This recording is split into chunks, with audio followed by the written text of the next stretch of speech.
welcome. It's another Saturday, and it's so awesome that you are all here. And I always do these really bizarre intros, don't I? I always feel like an absolute fool. But anyway, if you're here for the first time, welcome to the most foolish stream ever. But it's because we're just a bunch of crazy musicians. Anyway, a big welcome to you if you're new, and also a big welcome to you if you've been here forever. And in fact, I actually do feel a little bit sorry for you. But anyway, moving right along, this is a really cool show. Let's say hi to all of our guests. Let's have a really quick snapshot of everyone there. We're going to start with, let's all just wave. Hi, everyone. It's like the Brady Bunch. Hi, everyone. Hey, everyone. Let's go from the top left, and we'll sort of go bottom, then right. Not in any sort of bad order. Let's go to Darren. How you going, Darren? How's your week been? Hello. Yeah, not too bad. Not too bad. Doing a track for sort of, I think she sort of mentioned doing a 1/4 beat track. So been working on that all week. Featuring Faith Hill. Fantastic.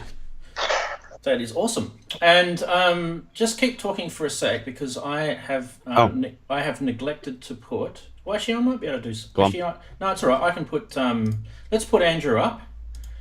Hello, Andrew. A big warm welcome to you. Now, let me put your name underneath you somehow. That'd be good. If I can. I'm trying. Does it work if I go like that? Oh, look at that. That is very nice. Big warm welcome to you, Andrew. Now, I'm just going to do a very quick intro here, and we'll get stuck into the more deeper intro. But for those who don't know Andrew, he's a big synth guy, just like us. And he helps run a local synth meetup in his city, which is awesome. But more importantly, Andrew's been involved in the development of MIDI 2.0, and that's why we've got him on the show today. So thanks so much for joining us today, Andrew. Thank you. Thank you for inviting me. So obviously we'll get our teeth stuck into MIDI 2.0 a little bit later. But yeah, obviously now it's really nice just to intro you and everything. So it's awesome that you're here. Okay, let me just turn that off, and now go to another new person today. And it's not Andrew. That one is a complete fail. All right, let me see if we can fix that up for you. There you go, look at that. The magic. And a warm welcome to you, Chob. Hello, everyone. This is Chob, everyone. And we all know him as Inverted Popes. Hello, everyone. Nice to be here finally. Nice to see your face. It's been a while since... you know, we like to sort of know everyone, and Chob, you've been on the chat for ages, probably from the early days, right? Yeah. It's awesome to have you. Awesome to have you. Don't be too scared, mate. We're all pretty friendly. We're all pretty friendly. Look at that. I'm gonna make you merge into the corner. I'm just gonna. There I am. I'm just checking. I'm in the corner again. Where are we long? Back in your corner, boy. No, it's good. It's studio looking tidy. Yeah, very nice. I love the little Moog in the corner there too. Yeah. The irony is, this week I've completely dismantled the studio because I'm rebuilding it. I didn't like the way it was set out before. It was on different levels, and it wasn't conducive to my workflow. And a couple of hours ago, there was nothing here really. So I've had to put in the table and chuck stuff on top, so you didn't have to just stare at me all the time. You can at least see some of the gear I've got. The rest is in boxes in corners. Oh, that's okay. We can do that. That's the only reason I have all the synths and stuff behind, so you can look around the room rather than at what I am. I don't think that's quite true, Dan. I don't think that's quite true.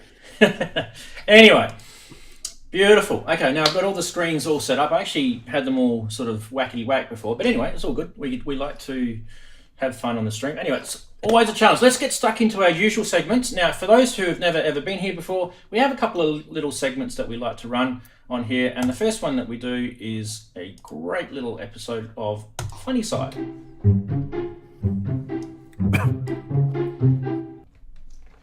And that's right. This is where you have reached the end of the internet, and at the end of the internet, there is supposed to be something humorous. But guess what? I hate to disappoint you, because I'm definitely not going to be doing that. But anyway, while we've got you, let's have a look at these funny things. So, oh geez, how many people have got these? These are those little black power supplies that you get with all your hardware gear, and they do tend to get separated. Let's say that it's a bit like a marriage, isn't it? They do tend to get separated, and this bloke here is telling his son that one day all my perfectly good AC adapters will be yours. I've got a box like that. Oh dear. That one kind of meant a lot to me, I think. But anyway, moving right along. Next one. I've only got two, so don't worry.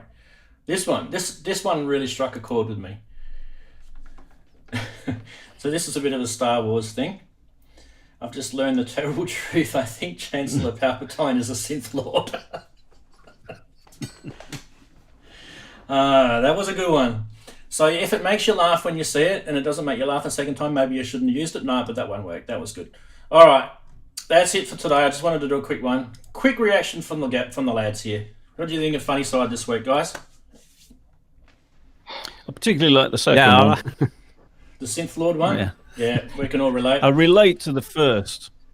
Absolutely relate to the first one because I've got boxes of them. Yeah, I've got this massive big box that is full of them all, and every time I want to pull something out and use it, I've got to sift through this box and try and find the actual, power supply that actually was supposed to be used for it. And sometimes it doesn't work. Anyway, but can you remember what each one's for though? Well, I've been a bit nerdy and I've labelled most of them, so in that case we're pretty good. No. Get the dynamo. Wish I'd thought of that. Yeah.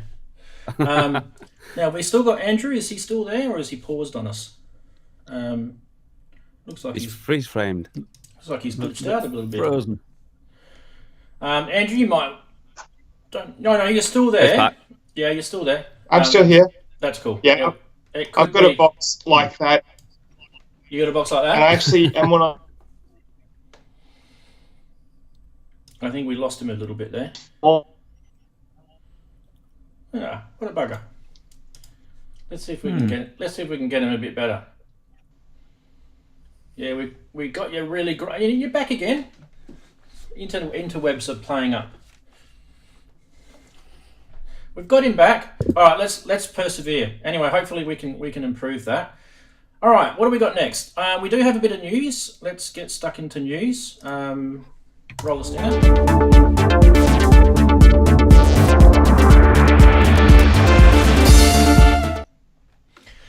Now, last week, you guys might remember, we did a few news articles and we didn't have videos for it. And I kind of felt like it was a little bit... it just felt us feeling a little bit flat that we couldn't really get a demo of what it was that we're talking about. This week, I promise I will not disappoint. There is definitely videos for these. So obviously the big news is everyone probably has been waiting to hear about this. And if you've been living under a rock, you probably don't know anything about it. But anyway, Electron has got a new groove box. They probably hate us calling them groove boxes, but anyway, bad luck, Electron. Yes, it's called the Model Cycles. And yep, the Model Cycles is out. Does it look like something else they've released? Yes, it does. Is it pretty much similar to the other one that they released? Well, yes and no. So let's have a little bit of a look at Model Cycles. Now, it's a 6-track FM synthesis machine. Now, when I say machines, they actually they kind of have the emphasis on the plural word machines, and that is because it has a kick machine, a snare machine, a metal, a perk, which is short for percussion, I'm guessing, tone, and chord. So these are all different machines in it. Now, inside each machine, there's a whole bunch of different patches, I guess you'll call it. And then you can obviously use FM synthesis to mangle them as well. You can also use it as a MIDI sequencer, and you can create up to 96 projects with each of them having 96 patterns. So you can do your maths, how much craziness you can get up to there. And it's got similar specs for the rest as what the Model Samples does. So like the FX, the way it works, the sequencer, all that sort of stuff. So who wants to know how much it is? I bet everyone does. 329 euros. And it's available nowish. When I say nowish, it means that there's people that have got them already, and I don't know if that's because this is Electron just shipping them out to people who want YouTube videos of it, or if that actually means that there's shops that have actually shipped them out. I actually couldn't get the answer to that, but you can actually order them. So I think through Thomann. Anyway, now I'm getting chat messages. Am I? No, we're good. Okay, cool. All right, so let's keep going. I was just hearing my thing going beep beep. Okay, so do I have a video? Do you guys want to watch a video on the model samples, or have you guys all just seen it and you're pretty much... Let's just get a quick reaction from the guys here. Who's all seen the model samples already? Sorry, the model cycles already, sorry. I've seen it. I've seen it in action. Yeah. So a little bit of news, but go on. Okay. I'm happy to do one of my friends. Let's just get him up. We'll just do a video on it. Won't be long. Dun, dun, dun, dun, dun. Andrew, are you still here with us? Hello there. Today's an exciting day because... Sorry, Bo. We're not going to listen to that. I was going to say that's not Andrew. I don't think we've got Andrew for the moment. I think he's paused, so we're going to have to fix him in a sec. We'll just do this one. Ooh, an error. Why did I get an error? Talking of news, then, while you're looking, you remember that TS1? Hello that, there. The TS1. That's supposed to be in the next couple of months. They're supposed to be releasing when the release date and how much it's going to be. The TS1. You remember that little like a MIDI? Well, I wouldn't say MIDI controller, but you know, like for arpeggios. Yes, gotcha. Yep. Yeah, they say in the next 2 months or a few months they're going to be releasing news on when it will be available and how much. Okay, that's good. We can definitely check that out again. All right, so I've got the video keyed up. We won't do too much of this, but the start, we're going to use Bo's because Bo's a cool bloke. The start of it is pretty good. Let's just go with it. Welcome to Bo Beats. My name is Bo, and today I'm excited because we're checking out the new Electron model cycles. I reckon this little video part here is good.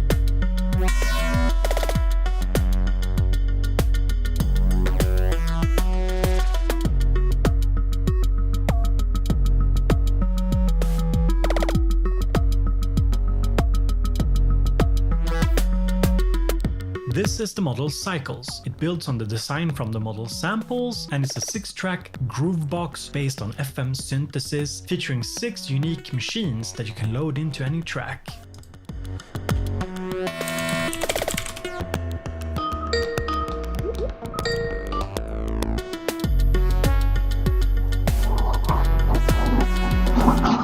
All right, we've got everyone back, and we've got a lot of noise. What's the noise coming from? Where is that noise coming? Storm. It's gone. Okay, good. What did you guys think of the little video model cycles? It's pretty interesting, isn't it? Who wants to have a bit of a feedback on that one? What about you, Chob? Have a go. Yeah, have a go, Chob. Yeah, it's an area I've not delved into. These kind of devices, MPC, etc. Yep. But from what I was being shown there, I mean, obviously you put it in the hands of an expert, as been pointed out before, it looks amazing. I bet you if you put it in my hand, it wouldn't look quite so amazing, but I'd really like to have a go with one. Yeah. I'd love to have a go with one. Have you got It's something that any I've been FM experience? Not a lot. Yeah. Not a lot. It's an area I'm kind of wanting to move into, potentially. There's a few decisions I have to make before I get there and start spending money, basically. But these kind of things I'd love to have a go with. Yeah. Fair enough. Well, that was a pretty good. I like that. I think it was good. Darren, what about you?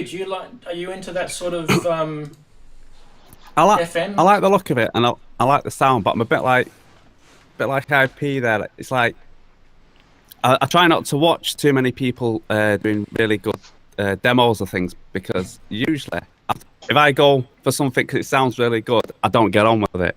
So I really have to go with what I'm sort of thinking of looking for and what's specking how it looks. I try not to concentrate on people playing them because they can usually play it better than I can anyway. Yeah. So when I get it, I just go, I don't like it, I can't do anything with it because I'm not good enough. I actually had a similar thought. That's exactly how I feel. Yeah. Andrew, are you interested in any of this sort of stuff? Look, I went through all of that stuff, especially with things like the Electribes. It reminds me a lot of those. And I get really frustrated with that sort of 64-step limit. Yep. In these kind of devices. But it's really nice as far as creating FM sounds if you don't want to have to go through the trouble of actually programming FM, because it's so horrible to program. Yeah, it can be. Yeah. There we go. A quick and easy way to get yourself into FM. There we go. I like that. I'm quite happy with that. All right, now let's move on to the next news thing. There wasn't that many, so don't worry. Let's go straight to here, and then we'll go down to here and try and find it in my big pile of craziness. There we go. Look at this one. I've got a feeling we've shown this before. This, or Enki's mentioned it or something. But anyway, this is the what do they call this thing again?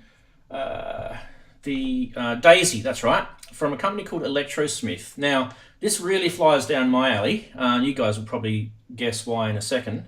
But this is a Kickstarter project which offers an embedded platform, which you'll see in a minute how cool this embedded platform is. And it's basically, it's like a geeky techno, like electronic sort of platform where, not techno music, but technology, I meant, for creating music. Now, they've got, as you can see in the picture there, they've got a platform where it offers a guitar pedal, kind of like a template as such, a desktop synth, a Eurorack module. There's also just the basic pod and, or field they call it. So there's kind of, there's a lot to like about this, because you can sort of take this down your path. You know, if you're a Eurorack guy, you can take it down that path, or if you're a desktop synth guy. Do you know what I mean? Like there's a path you can take it. Now the whole system, this is where I like it, is based on an STM32 ARM Cortex M7 CPU. Now if that means nothing to you, think Arduino, but much more power than an Arduino, which is really cool. And but you know, in that sense, if you've got some familiarity with programming an Arduino, this should step right into that sort of side of it. It does offer some brilliant audio. If you're into the audio side, it offers 24-bit 192K AKM codec stereo, which is awesome. And you can also add additional channels via the mods and everything you'll see electronically. You can have TDM, I2X, PDM and SPDIF as well via the pin headers. So there's a big, massive expansion benefit to this. And for those who love MIDI, it does offer full USB MIDI. And also you can, if you like the old-fashioned MIDI DIN, you can also do that via the UART pins. Or you can even use TRS cables if you like, if you're into that sort of semi-old but new MIDI TRS versions. Anyway, so Daisy is now available on Kickstarter. I'll stop talking about it, and I'm going to show you a little video. I actually think this is pretty cool. Where is the video, guys? It is here. Let's go full screen and hit. This is the Kickstarter video. Hi, Michael with Electrosmith here, and today we're going to be looking at a generative synthesizer that we have programmed and USB flashed onto the Daisy that you can see here, which is sitting in the Daisy pod, our breakout board. The synthesizer itself was coded in C++, where we created a sawtooth synthesizer that is running through a reverb, with all the resources being pulled from the Daisy API and DSP library that we are developing. It was then USB flashed onto the Daisy here, which is also being powered right now by USB, and we are able to control it with the Daisy pod. So you can see here, we are able to trigger a random note that is selected within a major scale and is indicated via a little LED flash. To the right, we have our decay control. So you can go from sharp plucks to longer drawn out notes. And then to the right of that, we have our reverb mix. So you can go with very little reverb all the way to long drawn out lush reverbs. And all together, it makes for a wonderful little synthesizer that makes beautiful music. Anyway, it probably wasn't the greatest example of a synthesizer ever known to mankind, but I think if you were paying attention to this, the cool thing about it is that synthesizer existed purely in code, which meant that you could pretty much write your own synthesizer algorithm and make this thing do that. Now, I wish they showed the Eurorack and the desktop modules and the guitar pedal, so that would have been cooler. I think there's some videos on their way out very soon with that. So that's just a quick and dirty taste of the Daisy from Electrosmith. There was a video on NAMM about it, but I just didn't like the footage was a bit noisy, and most NAMM videos are a bit like that. So if you do want to check it out, I will link in the video description below. You can check it out later. Obviously, don't leave. You've got to watch the show first. Yeah, so quick reaction from you guys. What do you guys think of that? Who wants to go first? I'll go first. Yeah? I actually got to have a look at this at NAMM, and it was pretty awesome. I think the thing I like about it most is the amount of RAM that's actually on it. It's like 64 mega RAM, which if you have to work with any Arduino kind of stuff or even STM, that's a lot of RAM that you get to play with. So it's good for delays and these kinds of things, but also just you're not running out of that, hitting those walls when you're actually programming. Yeah. And it's the fact that it's very audio and MIDI orientated, which is really good. Awesome. Just the cost is good for what it is, but it's a little high. Yeah, well, let's get to that. In fact, what I might do is just get another reaction from Darren or Chob. Any of you guys want to have a quick reaction to that? Chob? I mean, listening to it straight from sort of my position, a sort of a musical approach, the sound of it was really nice. What I wanted immediately to do, of course, was chuck a sequencer at it to see what that can do, and loads of effects. Obviously, price. Now, are we going to be frightened by this? Well, a little bit. So let's go to price. Okay, so they're available now on Kickstarter, and they're going to be shipping in April. And you can actually just jump onto the Kickstarter website and choose whichever one of these platforms you want. So the actual unit itself, like the base, bit of electronics, is only $29 US, which I think is super cheap. So this is where that's the cheap part of it, okay? But this is where it does get a bit pricey, and there's a really good reason for it, because it's a development platform. So you think to yourself, if I'm going to be developing a desktop synth and I want to be literally the pilot that decides everything that goes into this desktop synth, basically they're giving you the physical hardware building blocks from it, and then you can build on that, whether it be hardware and software or both. So that starts at, the desktop synth is, which is one called Field, I think, isn't it? $399 US, and the most expensive one. You've got Patch, which is the Eurorack one, which is $329, and the guitar pedal one is $299. And also there's a pod, which I think he showed in that. The pod is $79. So you've got a bit of options there. So really, if you do buy one of those bigger platforms, that does include everything else in it. So you don't need to go and buy like Field for $399 and then go and buy Daisy. And do you know what I mean? It's got everything else included in it. So from that point of view, yes, it probably isn't too expensive, but can you go and buy a synth for $399 that has a sequencer and does a whole bunch of cool, bleeps and tweeps? Yeah, of course you can. Is that really what the purpose of this product is? Absolutely not. This is, a cool sort of geeky DIY synth thing that people would love. And I think at Eurorack people are screaming about how cool this is right now. So there's pictures of the Eurorack when I showed before. I'll chuck it up in front of our faces now. There. So you can see the Eurorack has got all the patch points on it. It's the bottom right one there. So it's already got all the CV and everything in it. So that makes that pretty cool. It doesn't make it completely 100% customizable, but once you've patched it into something else in Eurorack, that's when you go crazy with this sort of stuff. Anyway, that's the Daisy. So yeah. Let's not sing Daisy songs. Anyway, let's keep going. I think there was one other bit of news, and we can't really sort of not say this is news because it absolutely is news. And this is it. Yep. We're going to be talking about this today. So we're not going to go into it just yet, but if you've been living under a rock, what the hell is this? I'm going to be showing this graphic again. Yes, MIDI 2.0. It's pretty much going to be there soon-ish.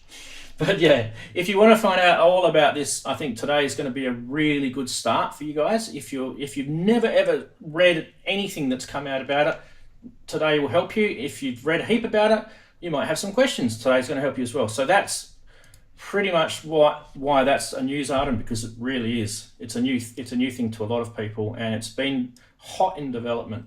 So, but before we get into MIDI 2.0, we're going to run a cool segment. Yeah, we found one. I love it when we find one. And this one's a beauty. I'm going to get you guys really involved in this. Pretend that you are surfing eBay right now, and then you've come across this Alesis HD24 ADAT twin upgraded twin. Sorry, I'm trying to keep a straight face. And it's working, and it has extras. But thinking about it, let's just read what this person wrote. Yes, it's only been used 3 times, and it still has protective plastic over the displays. Sorry, I'm laughing because you're about to see a photo of why I'm laughing. And he goes into a whole bunch of crap down the bottom. So don't you think, mate, if you're going to be putting a picture on eBay and you want to charge twice the amount that most of these go for, do you think maybe you should get maybe a cloth and just wipe the dust off of it? Just maybe. This one had me... to add that vintage effect. Look at the dust! Oh my god! Does this guy? What is this guy? Does he actually empty his Dyson in his studio or something? Does he? What is he doing? It's pure analog dust, though. Yeah. Adds a gritty sound. That would have to be, that'd go down in history as one of the best eBay listings I've ever seen. Not because of the amount wasn't really scammy. It was just a bit sort of excessive, double what the others are going for. Only because he's used it 3 times. But if he's used that 3 times, he shouldn't be emptying his Dyson next to it. That's for sure. Wow. I think he's only used that studio 3 times. It's been closed down for years. Either that, or he's in desperate need to employ Sadie, the cleaning lady. Let's have a quick look at our guys in chat. We haven't said hello to them yet. Look at the chatties there. Yay! Let's go back and say a quick hi to everyone, because I forgot to do that, because I'm crap like that.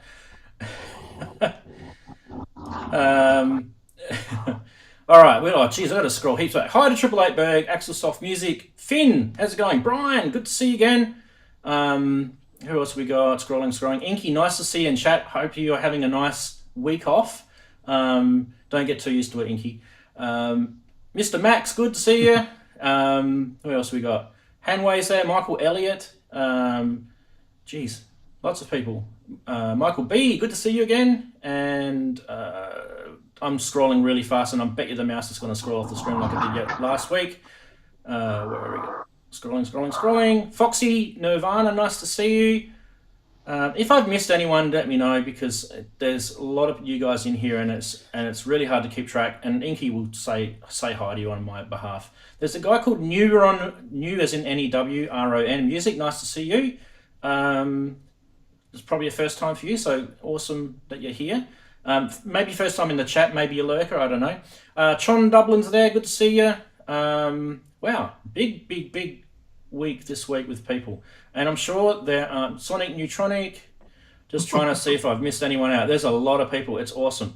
And every single person that I've said hi to, we really appreciate you here. KRST Bedford Studios, nice to see you. Napalm 1334. Awesome, Nick. Nice to see you. Yeah, love some of these nicks. They're awesome. I think I've got through everyone. If I've missed anyone, just throw something at your screen. Like, grab a synth and throw it at your screen. And if that releases any anger, then I've helped you. See, I'm helpful like that. Anyway, okay. So let's do some further introductions. Chob. Nothing like getting you really into it this week. Now, I am really happy that you came on. Let me tell you, I love having guys that have been a big part of the channel in chat, and I really appreciate you coming on, because it's awesome to put a face to the name, and it's awesome to see everything that you're about. Yeah, there he is. So what we're going to do is we're going to introduce his his YouTube channel. And I'm going to play a little video first, because I reckon all of you guys should click on subscribe on this guy's channel, because it's bloody awesome. Here we go. Bang. And we click play.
Isn't that a thing of beauty? Don't you reckon if you were to get a Mother 32 or a DFAM or anything like that, then you could literally just imagine that would be the first demo patch that would be playing on it. Like, that is just amazing. You know, the little pluckiness of the sequences, and at the same time you've got this awesome sort of spread of effects, kind of, you know, getting deeper and getting shallower, and then you've got your panning, and you know, and we could just look at flashing lights all day, couldn't we? But I mean, honestly, that's the epitome of awesomeness. Well done, mate. That's really cool. So, and what do you think of the DFAM? Yeah, what did you think of the DFAM? So far, literally, I've had a couple of days with it. I was explaining earlier that I haven't had much time this week, but so far, I mean, it's very easy to use. I need to get my head around it a lot, of course. I'm discovering that the slightest tweak can change it massively from what you thought you were doing, and you try and revert back to where you were, but it's gone. But that doesn't matter. I just like using it. And the way it sort of works with, obviously, the Mother 32 is as it was designed to do, is great. I mean, I've got no problems with it. It's straight away, it just fits in with my little setup there. And that was the first thing that came out. So it'll be interesting to see what I can do next. Well, I said you needed a DFAM in your rig.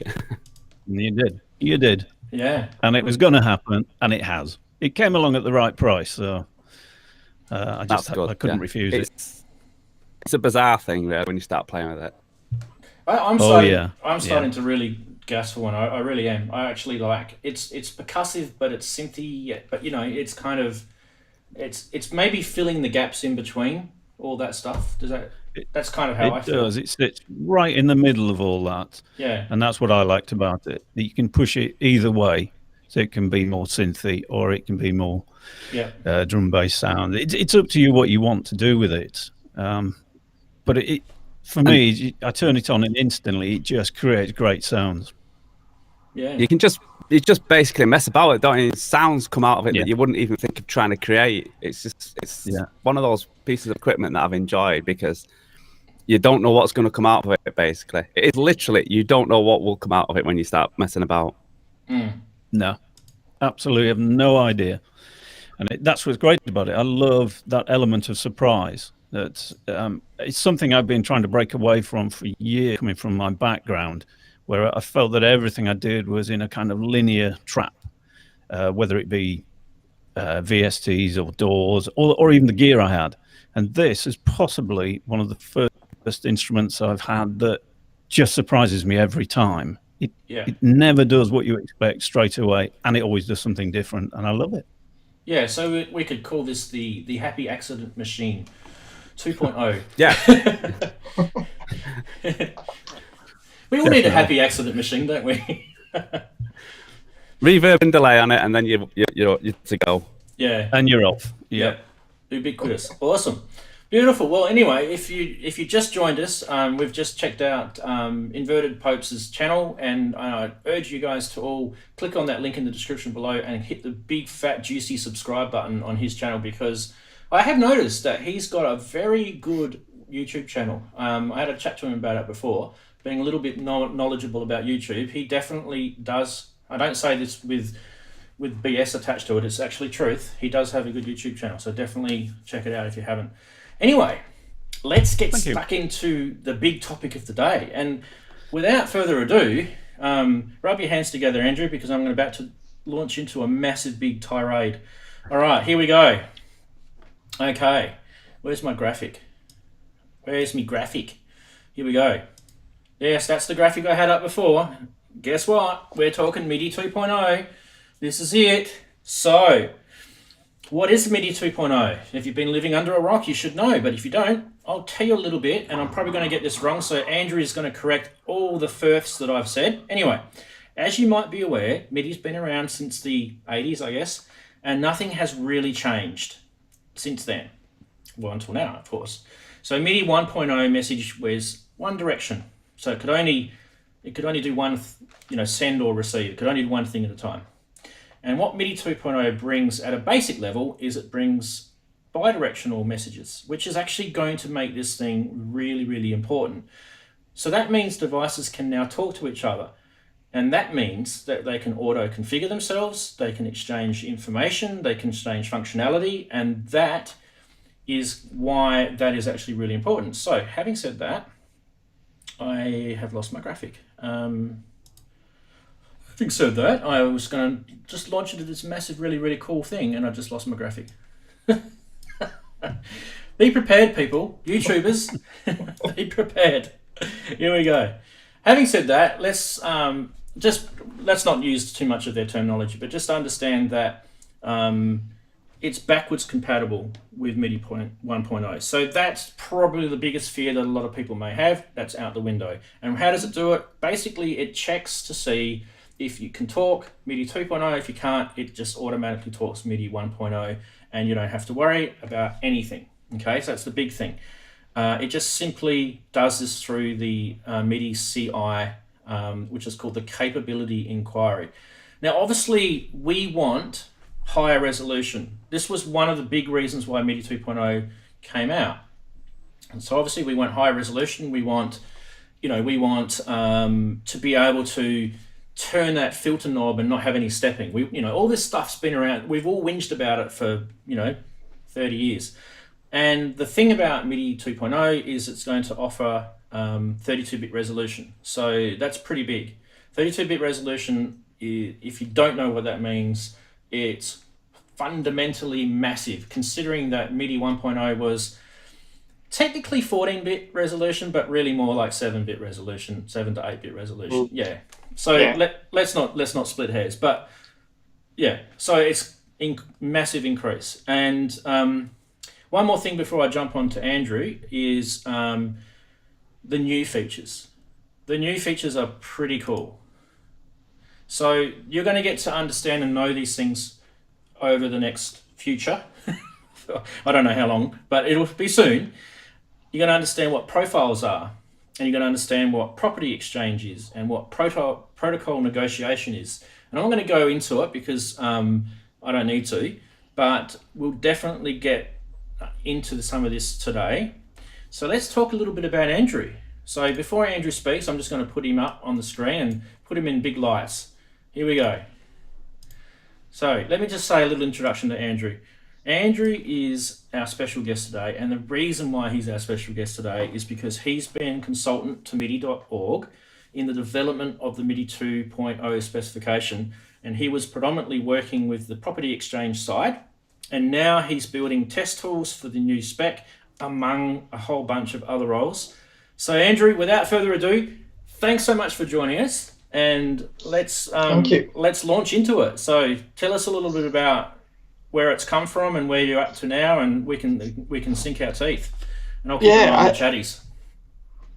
Well, so MIDI's been around for 37 years, and MIDI 2.0 is probably best quoted as more MIDI. And we were made to sort of say this every time we went out somewhere, so we had to go more MIDI. Anyway, it's probably best broken up into two sections. So there is the new UMP, which stands for Universal MIDI Packet.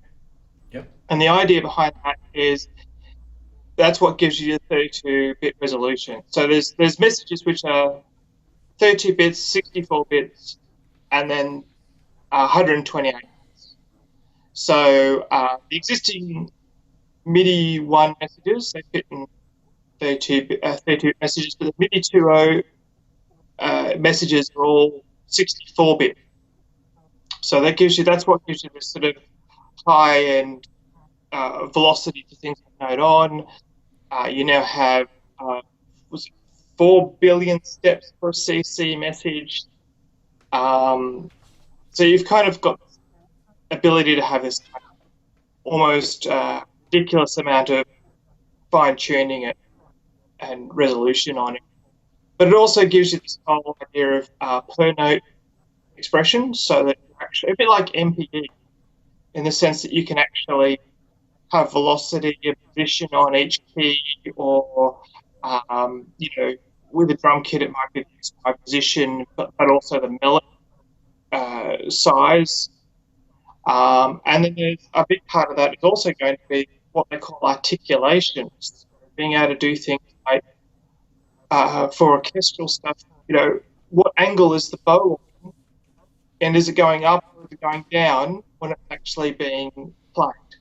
So for a lot of composers, it's going to come out and be have a lot more control. MIDI 1 just doesn't have.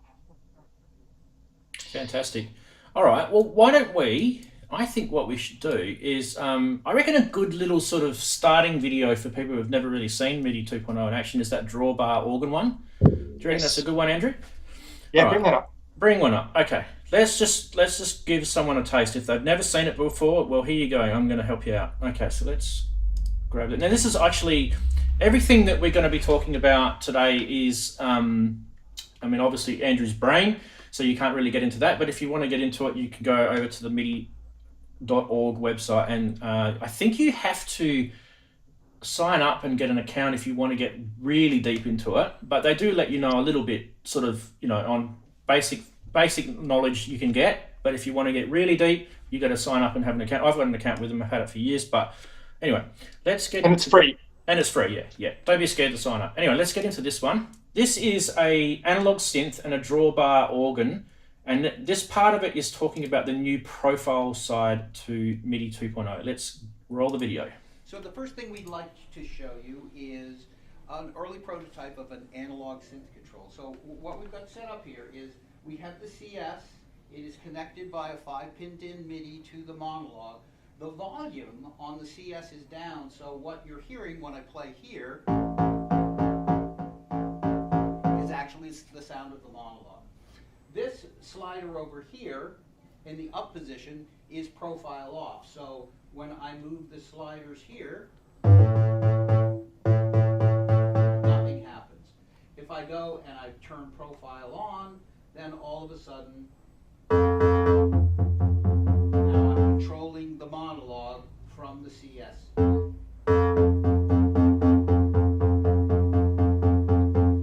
Now we can do it the other way. What I'm going to do is I'm going to turn down the volume of the monologue and turn up the volume of the CS. And the other thing I'm going to do is I'm going to press a button here to turn the profile on. So now I am able to play.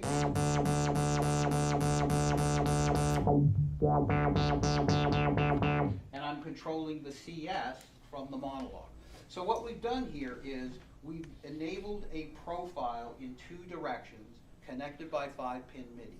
So in the profile, you have an initiator and you have a responder. And so we've shown that in 2 directions using 5-pin DIN MIDI. Okay, brilliant. All right, let's just pause the video. Okay, so the next part of this is they're going to look at, should we go into this, Andrew? They're going to look at the organ profile side. Or do you want to pause on that for a second? Explain a little bit more about profiles. Yeah, let's go. So what was really interesting in that is you've actually got to realize that that is a Yamaha device talking to a Korg device. So that's probably the first thing. These aren't the same brands. But the idea behind profiles is that different instruments will have lots of different profiles, and you'll be able to turn them on and off. And then the idea behind a profile is that everyone works the same way as much as they possibly can. So this has been a big problem where you've got these devices and they just don't sync. So this is what profiles is actually going to support. There's all different types of profiles coming. Right. Okay. Awesome. Let's do the organ. Let's do it. Let's do it. Pretty sure I hit play. Yep. Okay, the next thing we're going to show you is organ profiles. We have a YC reface organ over here, and on the other side we have the Roland VR09, and they are going to control 2 soft synths. So on the left-hand side, we have the soft synth that is connected by USB to the reface. And as you'll notice, when I move the faders here, nothing happens. And that's because I need to turn the profile on.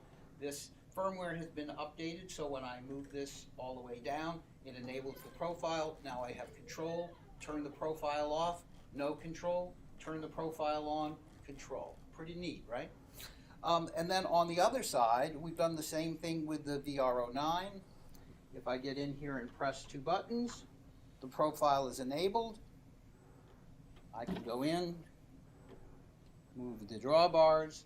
I can turn the profile off, no control,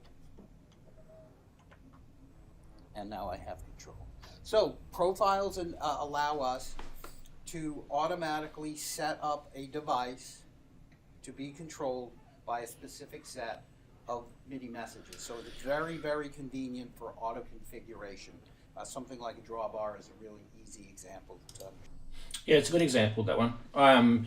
Because I think when we were talking before, Andrew, we were talking about that whole thing about communicating like bidirectionally. So if you're going to set up a synth and you've got a whole bunch of stuff on there, and then you basically would like that to do it to something else, and it's not, like you said, it's not the same brand, and you just think to yourself, wow, this would be a really cool thing. Isn't it nice to now know that MIDI 2.0 is going to be pretty much going to be able to do this? So it does kind of ring a few similarities with a few products that are out there on the market right now, and one of them that really sings to me right now is the way the new Omnisphere update that came out. So you guys might remember they brought out this update to Omnisphere where you could plug in like a Roland System 8, and automatically Omnisphere took on the persona of a Roland System 8.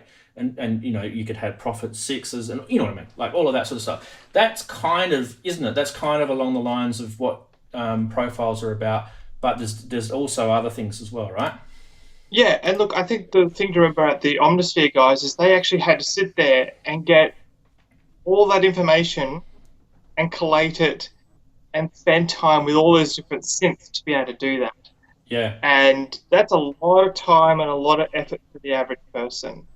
It's too much. Yeah. So, and there's a lot of other controller mapping kind of software, but that's a really good example of that kind of thing. Mm. Yeah, cool. All right. Yeah. Sorry. Yeah, you go. So let's probably take it to the next side of it, and that is the well, we'll keep an eye on chat. If anyone has any questions, I just will bring the chat up for a sec. If you guys have questions about MIDI 2.0, I'm dead serious. Ken did. Definitely Ken, ask that question. Have you looked back? Yep, I will. So what I'll do is I will scroll through as we're seeing the show run, and I will flag any sort of specific questions, and I'll put them up. Now let's see if I can find Ken's. If it go back a bit. Yeah, don't be afraid to ask the really hard and curly questions either. Okay, so the question is, here we go. Let me just do this and then this, and it should bring the question up. Did it? Here we go. I would like to hear thoughts about, from what I understand, there is no speed increase of the transfer rate. Okay. So at the moment, with the new specifications, there's no transport being have been released. So there is a new USB 2 MIDI coming out. Lost the term for it. Class compliant MIDI 2 driver being developed right now by the USB-IF. Obviously, the interesting thing about the USB MIDI is that actually generally doesn't have a speed limit on it. Some devices will limit it to the same speed as a 5-pin in, but they actually don't need to. So you can actually do speeds on MIDI 1 now with USB, which is nobody does. So as far as transfer speeds are concerned, that's actually a big area for people to consider, and it's actually considered. And that's one of the reasons why I think 5-pin DIN is going to be a little bit tricky to back. Yep. Okay. So we've also got that the CI, the core basically, which does determine whether we're talking MIDI 1, whether we're talking MIDI 2. And then we were talking earlier today off the show about USB-C, and obviously that's the go-to at the moment, but there are obviously other protocols and connectivity type things like Bluetooth, like network cables, like you can just about name anything. Like you could even look at network topology and stuff like that. So sort of delving into Ken's question along that same line, is that going to help with the transfer speed, or is that irrelevant? Yeah, it is, and I think that is an interesting point about the networking. I think that's going to be. There's a lot of people who are interested in doing something along those lines. That looks like, who knows, but there's enough companies that are very, very keen on doing some kind of networking version. As far as USB-C, there's some talk about that as well, but it's early days. The first stage is going to be the USB transport because it's the second most common MIDI connection. Yeah. Yeah, and most devices nowadays are shipping with USB, aren't they? So, yeah. That's right. Yeah. Okay, cool. All right. So there is another question that's popped up, and I don't know if it's a big one, but let's pop it anyway. I take it that the synths used in the demos were upgraded to 2.0. Now, I can answer that, but I'll let Andrew answer that. So go for that, Andrew. I think in those demos, they were actually, they're specialized firmware for those demos. Yeah. So with Profiles and Profit Exchange, they can actually both run on MIDI 1 just over normal SysX right now. So there's nothing stopping companies from doing firmware updates if they really wanted to. Yes, but there's obviously, we'll have to see what happens with manufacturers and whether they'll actually do that. Yeah. So probably not necessarily a question, but maybe a good discussion point is 888 Berg has said here, let's see if I can bring this one up. It does take a couple of seconds for the computer. There we go. Whether or not still love the programming approach. Now, I think this is probably a good question. I don't know if he meant this or not, but with the new MIDI 2.0 spec, let's just discuss a little bit about the programming side. So as musicians, we've programmed MIDI using NRPNs, CC, and even if you want to get really crazy, you can go into SysX. We talked about this earlier. So with the 2.0, what are we looking forward to from the musician programming side? Actually, you brought up a really good point about NRPNs. They're really horrible to program. Yeah. Because when you've actually receiving them, you've actually got to keep a memory log of what was the last MSB and LSB, and then you've got to try and put it all together. It's actually not a lot of fun to program those. And so a lot of companies, a lot of places just don't support them. And you even find sequences that just don't do NRPNs or RPNs.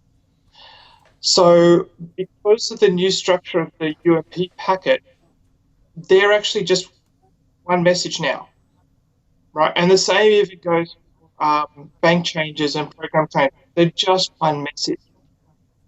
So I think that's going to be a lot easier for the programmers once they also move out of the 8-bit range. Yeah. But they obviously they still can. They can still use the 1.0 programming as well. That's probably a good point too. So don't think, I'm going to adopt 2.0. My new synth has got 2.0 firmware. I'm going to lose all of those. Say you had like a Behringer BCR 2000 and it was set up and it was doing all this magic MIDI stuff in your studio. You can still use it. That's kind of, I think, the big thing that a lot of people I get to talk to, a lot of people are still fearful about. And I'm trying to the graphic really shows it, doesn't it? So let's bring that graphic up. Yeah, and the actual documentation has translation about how you actually translate between the two. Yeah. If you want to. Yeah, and that's right. So you can see in that you can see there's a thing called protocol negotiation down the bottom right, and that is basically, that's part of the 3 Ps that they talk about in MIDI 2.0. That protocol negotiation is basically, it's telling, can this device talk MIDI 1? Yes. Can it talk MIDI 2? No. So let's just talk MIDI 1 with it, and it'll just keep working. So that was what the big one was. So I think I mentioned it before, but yeah, it kind of is related to that programming question as well, I think. Am I going right there? Yeah. And look, I think that's how to put it?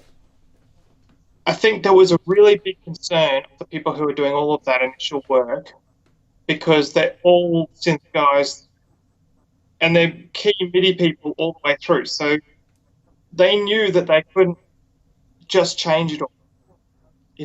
As much as there might have been some temptation for some things, they knew that just wasn't going to work, which is why the UMP has different ability to do both MIDI 1 messages, MIDI 2 messages, but also they also wanted to do a lot of future-proofing, which is why there's now this ability to do 8-bit messaging and 8-bit systems and stuff like that. And that's going to be quite exciting over the next 5 to 10 years.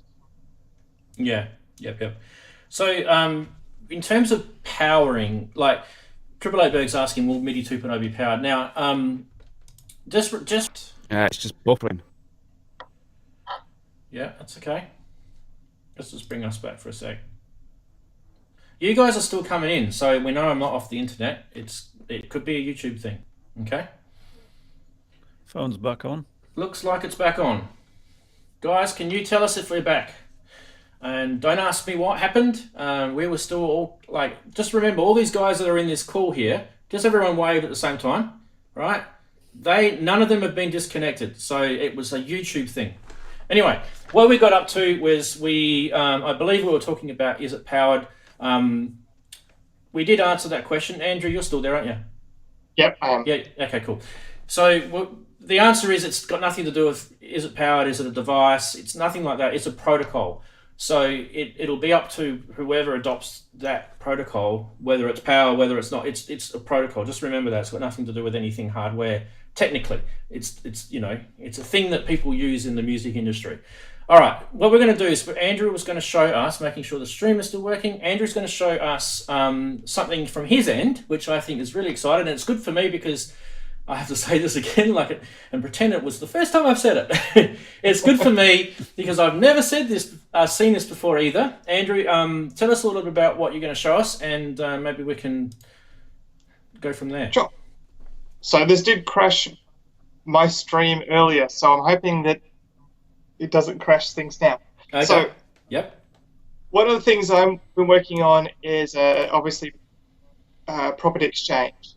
Yep. And so kind of prove that property exchange could be used on smaller pieces of hardware, I actually took, I don't know if that actually is visible, that there is a open source synth called Groovesizer TV2.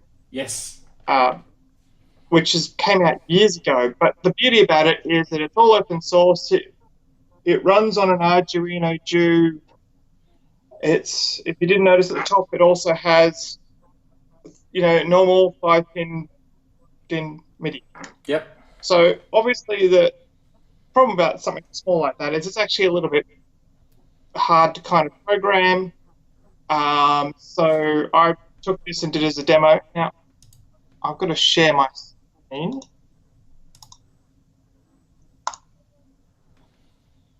Okay, I've got your screen. Do you want me to go across to it now? Yeah, let's. There you go. All right. Let me see if I can move that across. So this is one of the testing tools that I've been working on, and well, hang on a sec. Massively hot. Hang on, wait. Let me just pull this down a sec. Yep. Okay. Yep. Go. I can go. So the idea behind this is it's a good idea of demonstration of how you can take a device, and if you can imagine that instead of being a testing tool, this would be a DAW, and it can try and learn everything it can about that device.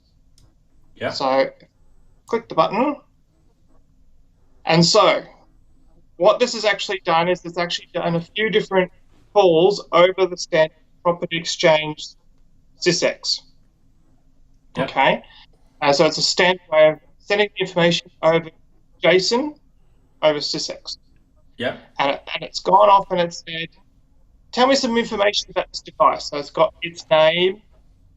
It's now got a local on-off switch, so you can actually, immediately know. It's got a little keyboard. Yeah. Whether that should be turned on. A ridiculously high tempo that it's pulled up. Yep. But you can also get things like device settings, and you can also go get your own list. Over on the other side, we've actually got what's called the channel list. And what the channel list does is tell me all the different channels and what's on them. Right. So this application that I'm showing you had absolutely no idea about this device except from what it's got over Property Exchange. Yeah.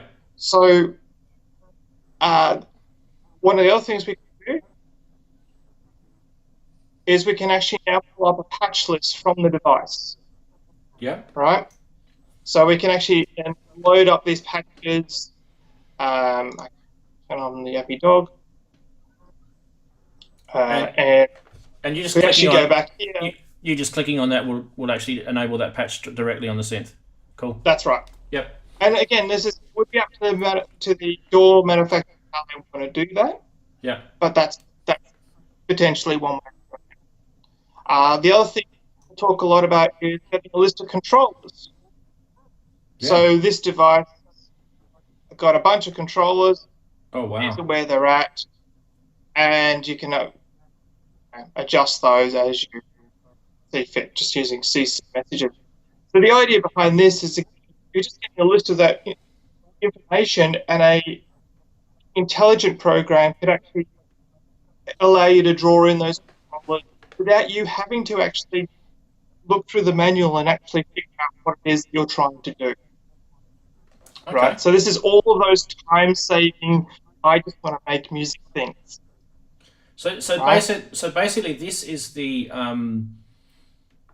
way that the devices communicate to each other, and all of this just automatically comes. So there's no from a musician's point of view, we didn't have to go and twiggle knobs and click learn in your DAW, right? This literally just comes all in like that. That's right. And you can see all their settings, everything as it is right now on the device. Beautiful. Okay, got it.